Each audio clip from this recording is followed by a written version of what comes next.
इल्ज़ामात और गज़नवी की बेरुखी, दुआ अपना सब्र खोने लगी। दुआ ने बहुत हौसलामंदी के साथ कशमाला का मुकाबला किया। कशमाला मकसद ही इसी के लिए आई थी कि दुआ को इस घर से निकाल दे, लेकिन जब से उसे खबर मिली कि दुआ माँ बनने वाली है, उसे लगा शायद मेरी पोजीशन अब डाउन कर देगी ये। गज़नवी तो शुरू दिन से ही उससे मोहब्बत नहीं करता था, अपनी जान छुड़ाने की कोशिश कर रहा था। ये कशमाला ही थी जो उसकी जान ना छोड़ने की कसम खा रखी थी और उसके साथ साथ अब दुआ और उसके बच्चे को भी नुकसान पहुंचाना चाहती थी। दुआ के खिलाफ कशमाला ने जो नफरत का महाज खड़ा किया हुआ है, अब वो अपनी आखिरी हदों को छूने वाला है। डॉक्टर सख्ती से तनकीद करके गए हैं नौशरवा को कि दुआ का ख्याल रखा जाए, वो माँ बनने वाली। लापरवाही बरती गई तो कुछ भी मसला हो सकता है। डॉक्टर को कह तो देता है गज़नवी कि वो ख्याल रखेगा, लेकिन वो वहाँ से चला जाता है। कशमाला एक साइको औरत दिखाई गई है जो अपने मकसद के हसूल के लिए कुछ भी कर सकती है। एक बात याद रखिए, गज़नवी उसके बचपन की मोहब्बत है, वो मोहब्बत जिसकी खातिर उसने अपना शोहर भी मार दिया है। वो कैसे बर्दाश्त करेगी कि ये दुआ इस घर में रहे।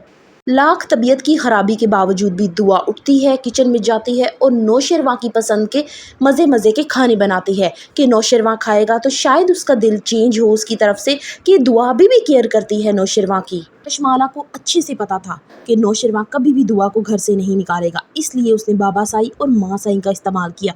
वो जानते थे कि अगर नौशरवा को कुछ भी हो गया तो दुआ को धक्के दे के यहाँ से निकाल देंगे। गज़नवी को उसने जहर दे दिया, हर तरफ मशहूर कर दिया कि दुआ ने गज़नवी को मारने की कोशिश की है। बाबा साई और माँ साई को भी इतला कर दी गई। गज़नवी को कुछ हो ना जाए, ये बात थी जो दुआ के दिमाग में गर्दिश कर रही थी। बाबा साई और माँ साई आए तो उसको हौसला हुआ कि शायद वो उसको दिलासा दे, लेकिन उन्होंने ये बात कह के उसे वहाँ से निकाल दिया कि हम तुम्हारी शक्ल भी देखना नहीं चाहते।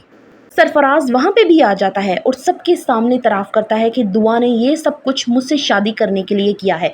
दुआ खुला लेना चाहती है गज़नवी से, लेकिन गज़नवी इसकी जान छोड़ नहीं रहा।